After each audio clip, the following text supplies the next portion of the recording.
Welcome to the Millionaire Next Door podcast with Robert Curtis, CFP accredited investment fiduciary from Signature Estate and Investment Advisors. In this podcast, we help successful wealth accumulators like you looking to transition to a work optional lifestyle by helping you build strategies for growing and maintaining your wealth. Robert draws from years of experience and fiduciary responsibility and interviews guest experts to help you build reliable strategies to grow and maintain your wealth. Now, on to the show.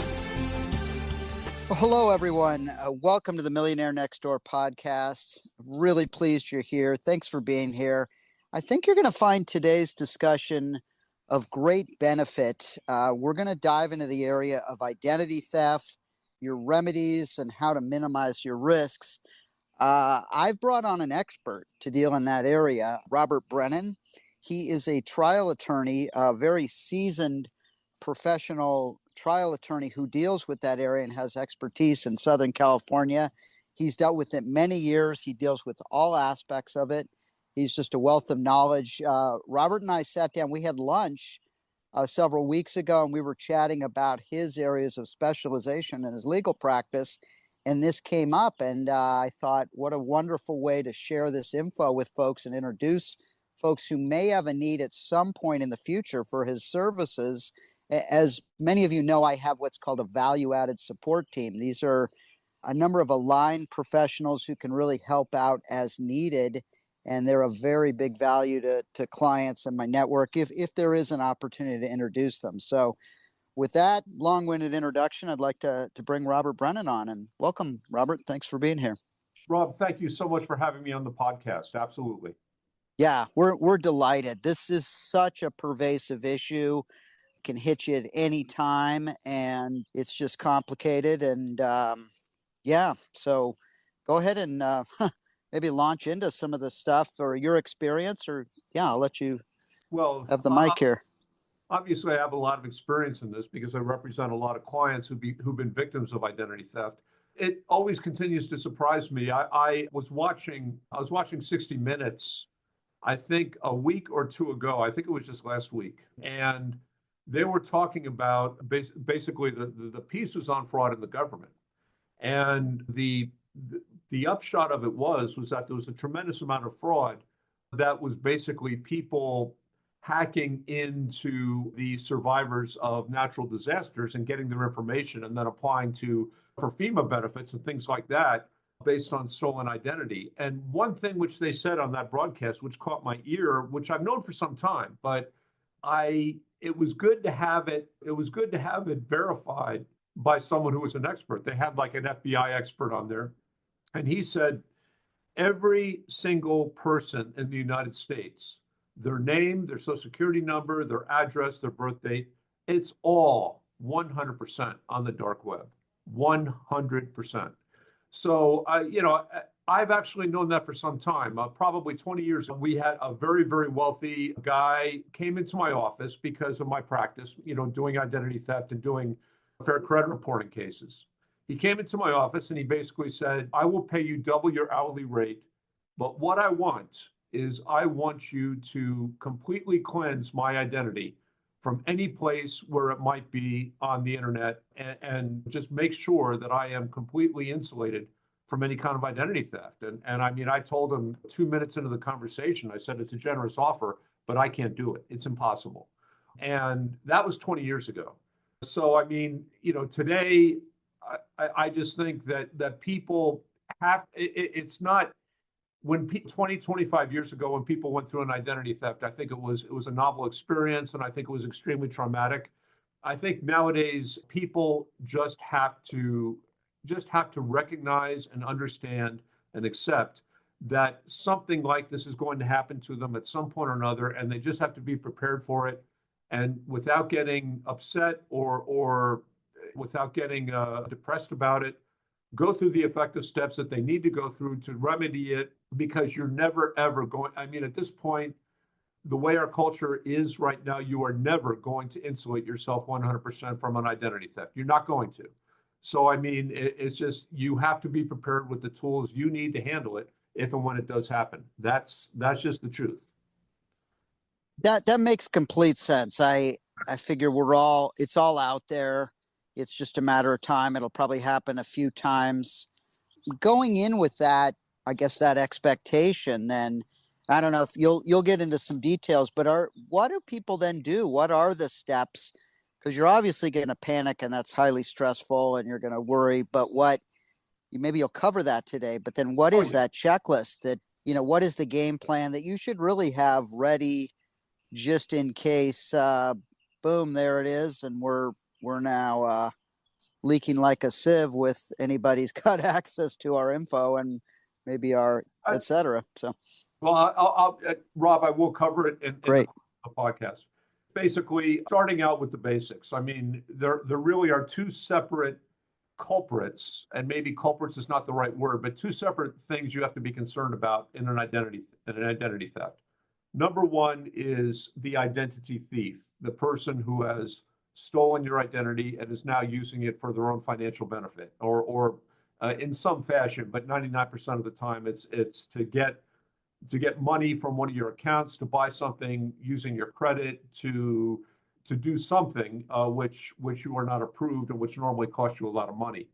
And then the other thing, and this is where the legal remedies come in, is that you have to keep an eye on the bank or the creditor that will not delete the identity theft charges or the identity theft account. So it's actually kind of a two. We're kind of dividing it into two. And the first thing I think that you need to know about identity theft is most identity thefts, this is from law enforcement, most identity thefts involve friends or family. No matter how much you may love them, you need to keep your personal financial information in a secure location. Particularly, fortunately, I don't have this in my home, but I have friends who do. Particularly if you have a family member who has a drug problem, who has any kind of history of being in a situation, a gambling problem, the type of person who is going to need money, and usually in a quick fashion, and usually for perhaps not a proper purpose, maybe even an illicit purpose. If you have someone like that living at your home or that comes over with any frequency, you need to make sure that your personal identifying information is safe. And I mean safe and under lock and key. Now, I promise you that this person, and I've heard a lot of stories like this person will come in and, I just need, I need to borrow $2,500, because it's a job application or something. They'll have some legitimate reason. I need to get a car, whatever the heck it is, just say no. Honestly, you just have to learn to say no. The thing is, what you really need to understand about, I'd say, the threshold issue of identity theft that the banks look at, because the banks often nowadays, if you report the identity theft quickly enough, the banks will often recredit to you what it is that you lost.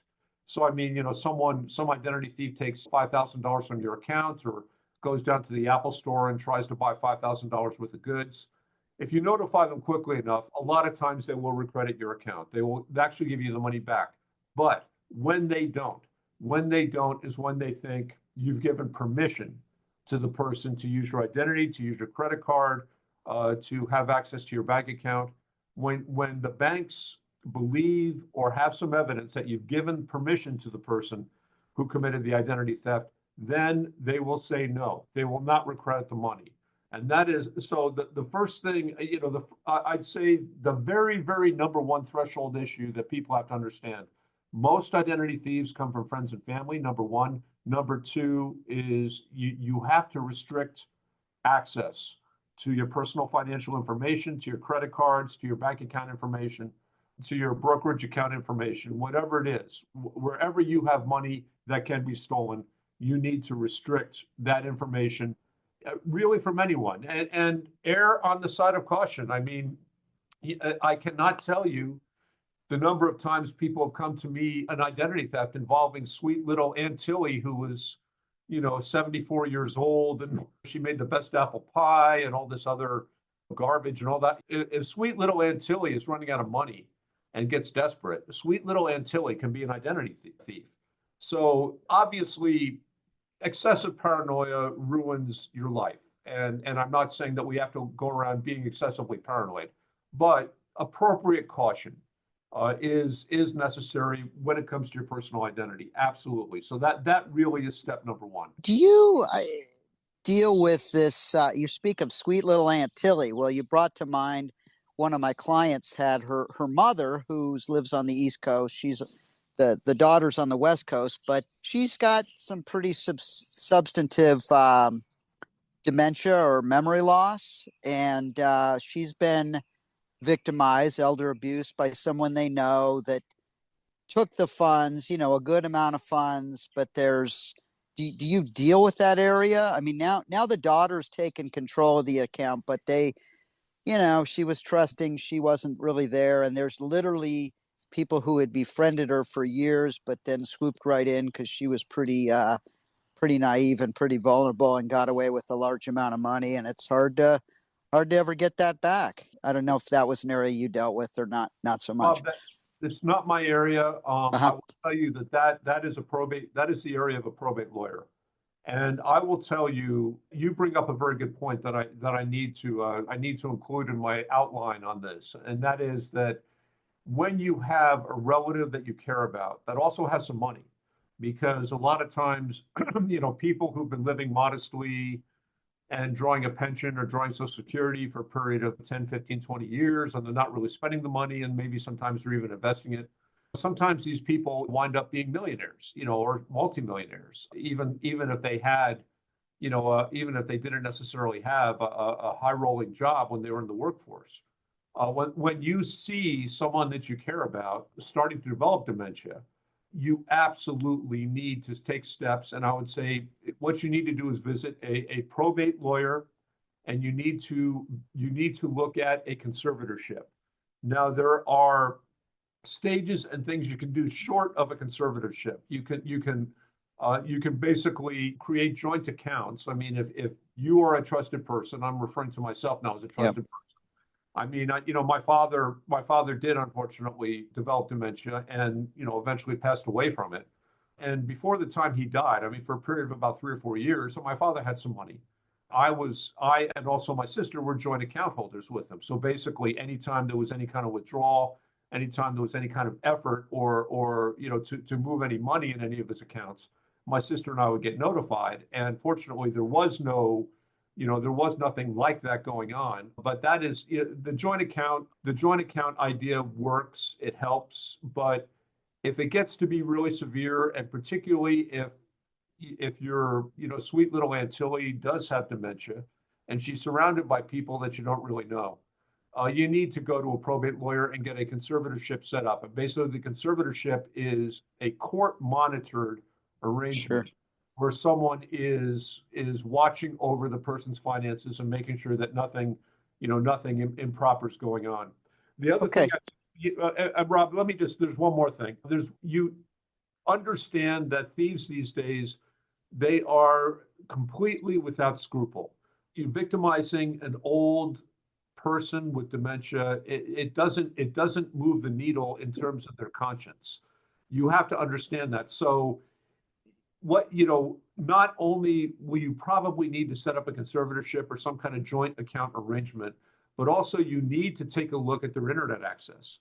And you need to take a look at who's coming by to visit them, because people will come by to visit them and sell them a widget on some payment plan or something like that and take a bunch of money from them. And it's a worthless piece of garbage that they don't need. As far as the internet access, I mean, honestly, if a person is developing dementia, I would probably need to get with a computer guy on this, but I would get some kind of, computer expert in there to put some kind of filter in it so that they cannot go into financial websites. They cannot go into places where they're going to be buying anything. If they try to buy something with a credit card, it gets blocked. I personally do not do that. I don't know the mechanics of doing that, but I have heard that it can be done. And I know that there's teen blocking programs and things like that prevent teens from going on the financial websites or using credit cards. And I think when you have a person with dementia, I think you have to do something like that too, because it's really funny. A person who's been using the internet for 20 years suddenly gets dementia. They can still get on the internet, and they can still scroll around on the internet, and it can be dangerous, and they can lose money doing it. Yeah, there's no question. For folks that have accounts with us, we're pretty dialed in. I mean, most times we've worked with the people 10, 15, 20 years. So we know their patterns. If anything odd's going on, we're in touch with their family. We let them know. I'm just thinking more of the folks at the bank, that kind of thing. They do not know their customer. If it's a large national bank, we had some money taken from our account. I won't mention, one of the big, huge money center banks. And, we figured it out pretty quick, and it was a large amount. And and then when they got on the phone, they reviewed the tape, and all the funds were released to a 26-year-old African American in Tempe, Arizona, who went into a branch, and they said, "Is that you?" And I said, "For anybody who knows me, no, that's pretty hard to mistake me for that." So they refunded it right away. I didn't get too stressed out, but I mean, talk about whether it was inside job or whatnot, pretty Swiss cheese. And we do watch with additional layers and really. So that's a side issue. I didn't want to take you off of where you were going on your discussions and what you deal with. So maybe we'll refocus on that and let you go. Well, Rob, I mean, you raise, I think, an important point that for people to understand. I mean, you are probably easily in the top 1% of sophisticated financial people in this country. Given your job and given your experience. If this happens to you, the 99% that do not have your level of sophistication, they are very, very much vulnerable to having something like this happen. So it's true. I mean, I am knocking on wood. Believe me, it's never happened under my watch. We watch these things really closely, but yet I hear countless stories all the time of people with funds away that are victimized. And I used to be involved I was president of the fiduciary roundtable of the San Gabriel Valley. So we brought in a lot of experts and even folks who worked for, say, County of Los Angeles in law enforcement when these things had happened. They have huge caseloads. So when it happens and the funds are taken, and even if you know the victim, the problem is it's just really hard to go after them, and the funds are gone. yes. They're not going to come back. So the damage is done, even if they were brought to justice. It's just the funds are gone and they're not. So it's just really, so we're on the lookout. That's maybe different than the areas, but we really are on the lookout for that because it's very common. And then I think to have that level of insulation or a trusted relationship, a professional, some engagement with the family, there's a huge value because these seniors really are. Or anybody with dementia, just trusting, they're really, really vulnerable. And it doesn't even have to be huge money. You mentioned a millionaire, for someone you mentioned someone they know or picks up and they have a drug or a gambling habit or just want easy money, even if they have 25 grand or 50 grand, that's still a fortune to them. So they'll go after it, and it's not that hard to get. And they do have no conscience. So, we, knocking on wood again, it's never happened, but I'm pretty alerted to it and on the lookout for it. And if it does, if something really looks suspicious, we're right on the phone, we're checking, we'll take action to hold back and make sure we get confirmation that this is legit. So I do want to mention one thing about my law practice, which you bring up, and that is people come to me and they know the identity thief. It's their cousin or their sister or their neighbor. And they come to me and the identity thief is stolen. It could be $10,000, it could be $100,000, and they want me to do something, and I just tell them no. I mean, even though there are legal remedies, I could sue them. Just like you say, the money is gone. The money is gone. I mean, once it leaves Aunt Tilly's account, or once it leaves Rob Curtis's account or Bob Brennan's account, you're not getting it back, or 99% of the time you're not getting it back. So I mean that's something that law practice does not include. But anyway, what I'll do is I've got a few more steps to go over with you, Rob, about how people can protect themselves from identity theft. Number one is it's really funny when people come into my office and they've been getting bills from their credit cards from, let's say, 4, 5, 6 months, and they haven't looked at them. And that just blows my mind. I mean, especially these days with online access to your credit cards. I mean, I don't know that I check my credit cards every single day, but I know that I check them at least weekly. And people need to be checking their credit card statements, whether they're doing it in paper form or online. They need to be checking them at least monthly. If you see a charge or a transaction on there that you don't recognize it, you need to dispute it right away.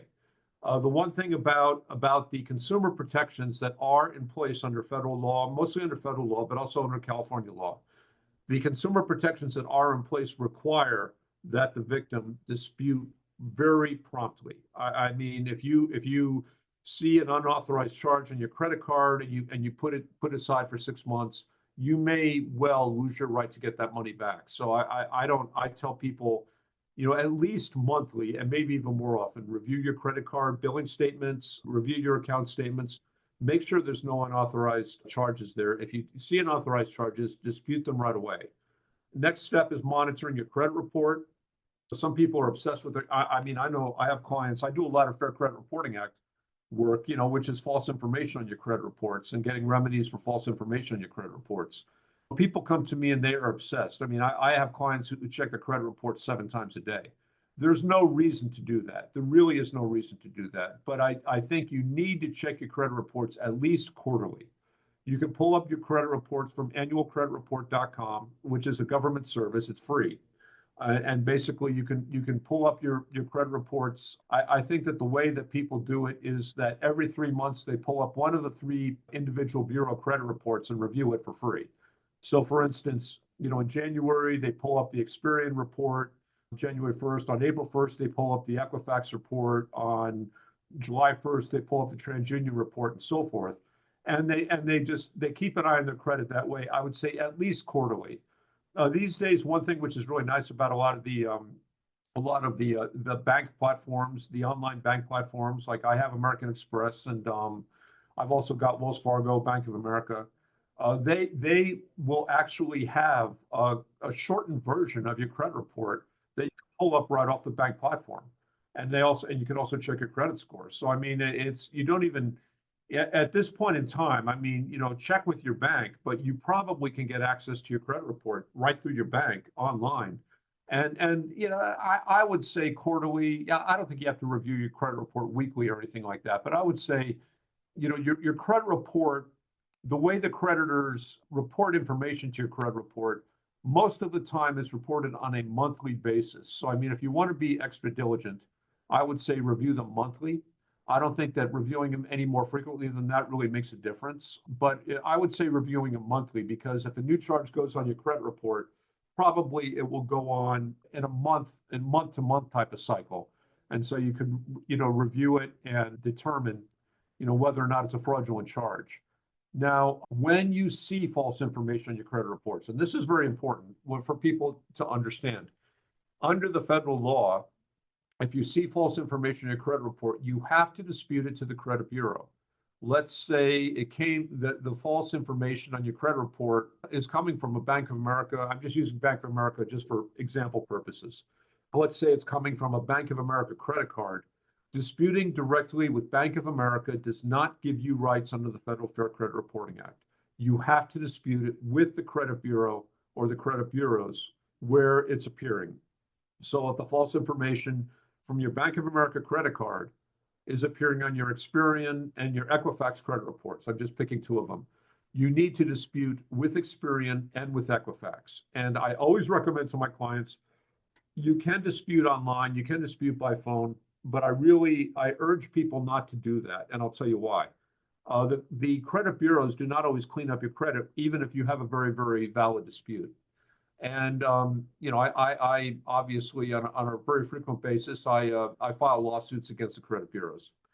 When the client has sent a certified letter, very, very professionally written, basically saying, this charge is not mine. And I often recommend to people what they do is, let's say it's on the Experian credit report. They print off the page of the Experian credit report with the Bank of America false information, and they circle it. So it's very, very easy for the person at Experian to see exactly what charge it is. Okay, they circle it and include it with their letter. They send that letter certified. If you go on to any of the bureau websites, Experian.com, Equifax.com, TransUnion.com, it will have the addresses where you're supposed to send dispute letters. You send in the dispute letter, very professionally written. with a copy, a page of the credit report with this, and you circle the charges that are false. You send it in and you say, please remove this. Under the law, the credit bureau has 30 days to reinvestigate it and remove the charge.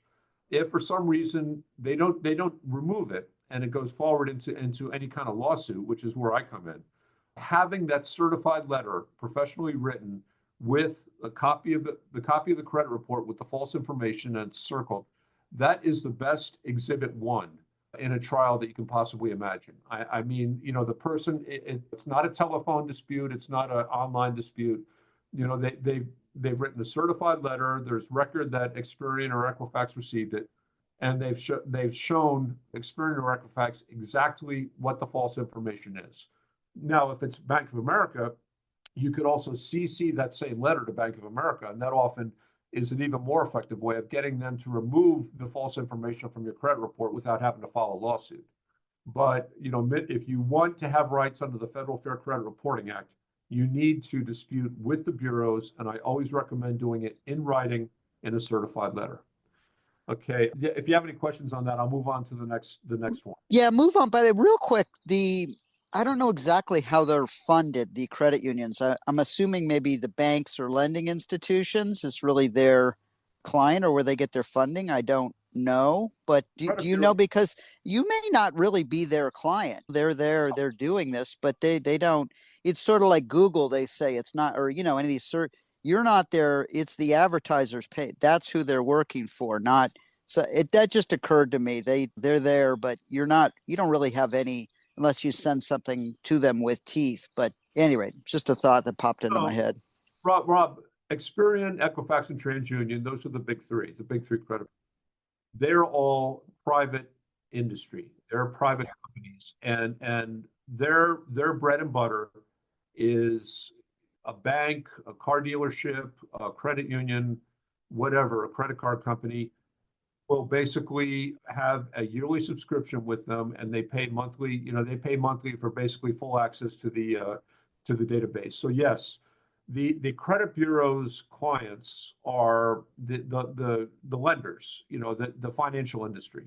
Those are the clients. The individual people that are being reported on. It's kind of like the Matrix, where it's like you're the little bubble that's generating the energy for life to continue or something like that.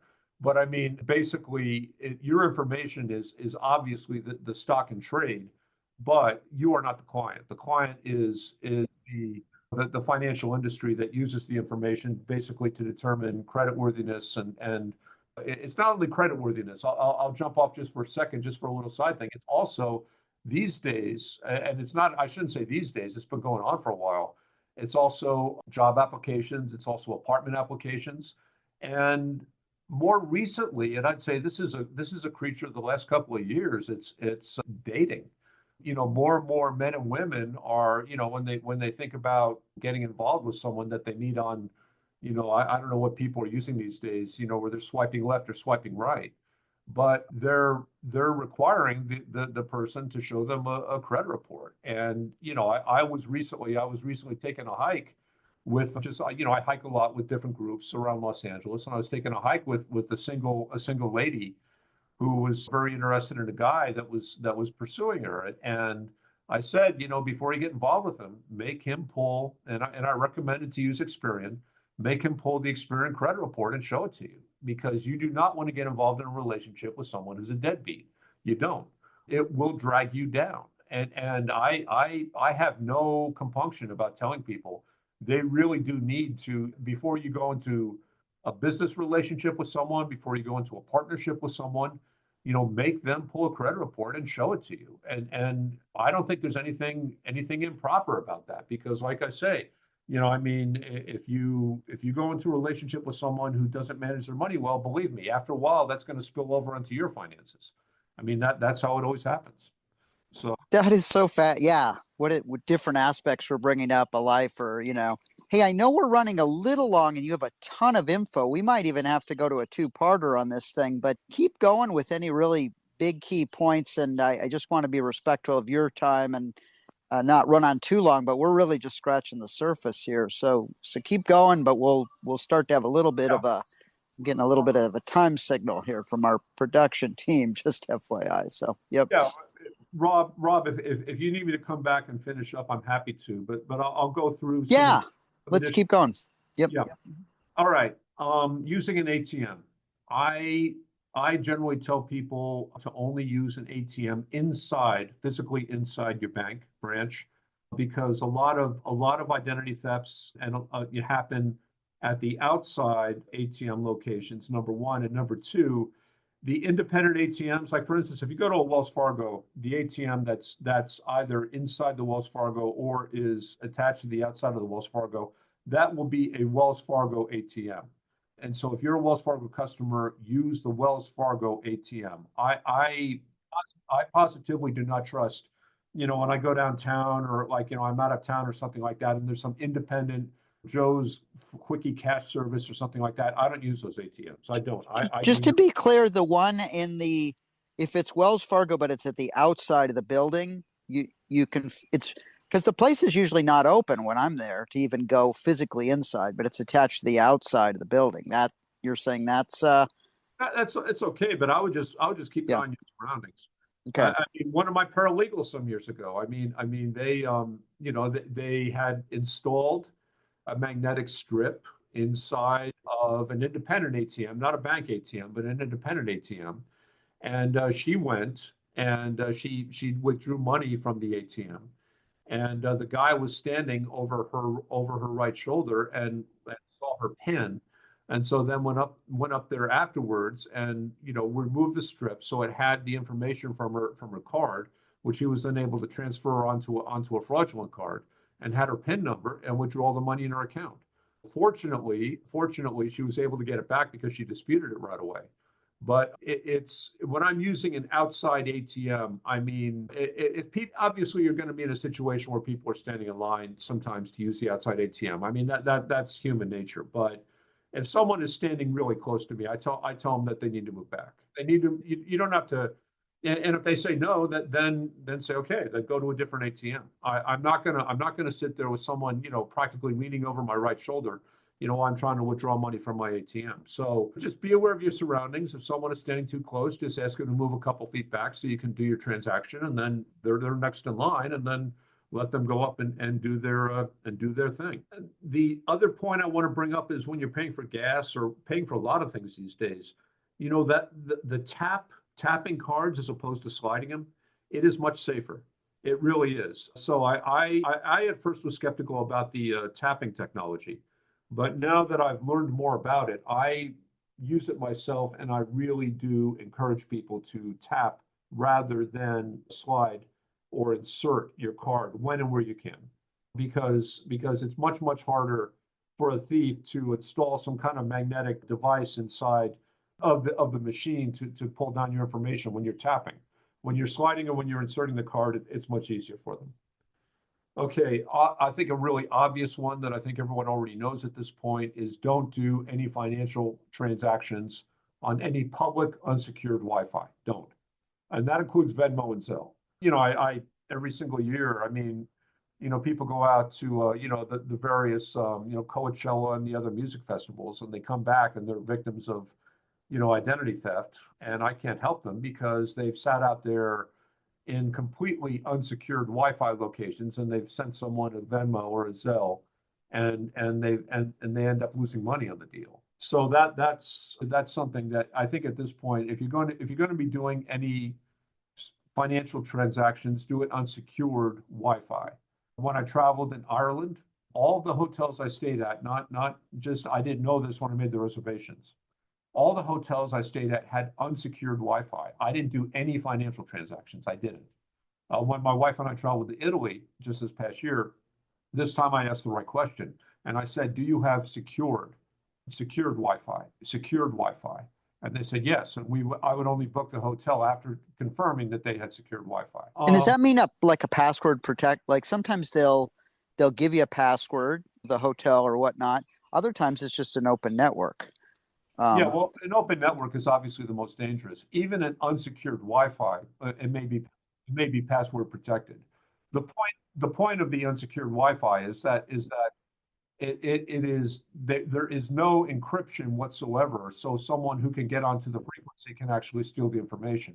A secured Wi-Fi, whether it is truly a deeply sophisticated encryption, there is at least some encryption, so it's harder for them to pull information off of the secured Wi-Fi. Again, Rob, as I started out saying when we started this podcast, nothing is perfect. I mean, I definitely was checking on my account balances and my credit card statements and things like that when I got back from Italy to make sure that no one had hacked onto the hotel's Wi-Fi system to steal anything. Unfortunately, no one had. But at the same time, if you're traveling, make sure before you start doing any financial transaction, make sure you're on a secured Wi-Fi. Again, it's not 100%, but it's safer. It's definitely safer. One thing that this kind of goes back to monitoring your credit report. Remember that identity thieves will have the bills from identity theft accounts often sent to a different address. So you will not even know sometimes for a period of months that an identity thief has stolen information and basically had it sent somewhere else unless you're looking at your credit report. If you see the credit report, the account will appear on there. But if the bills are being sent to a different address because the identity thief arranged to have it sent to a different address, you will not necessarily know unless you're looking at your credit report. So that's obviously very important. Always make photocopies of your credit cards and your debit cards and keep them in a safe place. And the point of the copy is that if you do get your wallet stolen or something like that, you can promptly call your banks and put blocks on your accounts and things like that, so people are not running out there using your credit cards or your debit cards. If you are a victim of identity theft, you need to file a police report. That's one of the first steps you need to take. Obviously, if it's your Bank of America card, you need to contact Bank of America right away to make sure no one's out there running up charges. But the next thing you do is run down to the police station or the sheriff's office and file a police report. If they will not take a police report, because some police stations will not take a police report, you can go to the downtown police headquarters at First and Main in Los Angeles, or you can file an FTC fraud affidavit, and you can do that online. FTC is Federal Trade Commission. And if you go to ftc.gov and you type in fraud alert or fraud report, you will get a form that you could fill out and obviously print it off. And then when you get your police report or your fraud report from the Federal Trade Commission, make several copies, because if the identity theft is over right away, you don't have to worry about it. If it goes on for a while, you're going to be needing to send a copy of that police report to the credit bureaus, to all of your banks and all that. So make several copies of your police report, put it in a safe place. You need to contact, are we running out of time, Rob? I'm sorry. We're starting to. I'm getting some notes to kind of start to wrap up. So I really apologize. I'm on the edge of my seat with this info. This is great. But we will kind of got to land the plane because I have a production team and schedules. So normally don't run it, but you've just been a wealth of info. So maybe kind of start to land it a little, or give us some quick nuggets, and we'll exit, maybe reschedule for a part two. That would be okay. But and also let people know how to reach you too, or we can put that in the show notes. But at any rate. Yeah. Okay. Well, what I think there's one more thing. One more important thing I think I need to go over, and that is if you are a victim of identity theft, you need to contact the 3 credit bureaus, Experian, TransUnion, and Equifax. You need to put fraud alerts on your account. And what happens there is that you basically give them your cell phone number, and you will be contacted on your cell phone via a fraud alert if someone is applying for credit. Now, it could be you. I mean, if you're applying for credit, then obviously you can approve it and the credit can go through. But if someone else is applying for credit, I mean, you'll have a password. They will not know the password. So if the fraud alert works, and the fraud alert does not always work, then you will get at least some notification if someone is out there trying to apply for credit in your name. The other option when you contact the credit bureaus is to put on a credit freeze, and that completely blocks your credit report. It takes it offline, and they give you a PIN number to unfreeze your credit report if you do decide to run out and apply for credit. But I will tell you, I have a lot of clients who've had troubles with credit freezes where they cannot unblock their credit reports. So, I would only use a credit freeze in a more extreme situation, personally. Rob, I do have more things I'd like to talk about, but I'll end off there. I think that's a good primer on protecting yourself from, identity theft and remedying it if you do become a victim. Like I say, my name is Robert Brennan. My office is in Tahunga, California. I've been practicing law for 38 years. I'm a 20 consecutive year Southern California super lawyer. I'm AV rated, which is the highest possible rating for competence and also ethics by the Martindale-Hubbell Rating Agency. I am well known in this area and also in other areas. I also do personal injury cases. I also do lemon law cases. But I would say I have probably a national reputation in the Fair Credit Reporting Act cases and the identity theft cases. And I see a lot of those types of cases in my office. Obviously, Rob, thank you very much for having me on your podcast. And if we want to set up a part 2 at some point, we can. Well, that's fantastic, Robert. I really appreciate it. We had lunch that day and you shared that info, and I just knew we had to get that out there. It's really, you're now an important ingredient in my value-added support team. Should it ever come up, who is the expert we could put on the situation? So really appreciate it. I just picked up a lot of great tips. The tapping, I'm not dating because I'm in thankfully a successful marriage of many years, but learned about how that works and other stuff. If you're out at the ball game, buddy buys you, a hot dog and a adult beverage or something, don't zell them right there, right? Wait till you're in a secure location or at a concert. And just a lot of great stuff. I think I would love to continue on with this, and I really appreciate your time and sharing your expertise, and it's great to have you here. So thanks again so much. This is great. And yep. And to everyone listening, thank you so much. I hope you found this valuable. Please like and share it and reach out if you have further questions. I could probably reach out to Robert or reach out directly if you have a serious need. He's a terrific resource. We thank you for being here and look forward to having you return again. Make it a great day. Thank you. Thank you for listening to the Millionaire Next Door podcast. Click the subscribe button below to be notified when new episodes become available. The information covered and posted represents the views and opinions of the guest and does not necessarily represent the views or opinions of Signature Estate and Investment Advisors.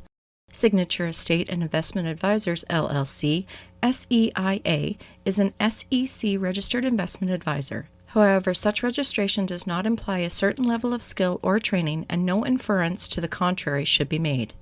Securities offered through Signature Estate Securities LLC, member FINRA SIPC. Investment advisory services offered through SEIA LLC, 2121 Avenue of the Stars, Suite 1600, Los Angeles, California, 90067. Telephone number 310-712-2323. All investing involves risk. Past performance does not indicate future results. Specific products discussed are not suitable for all investors.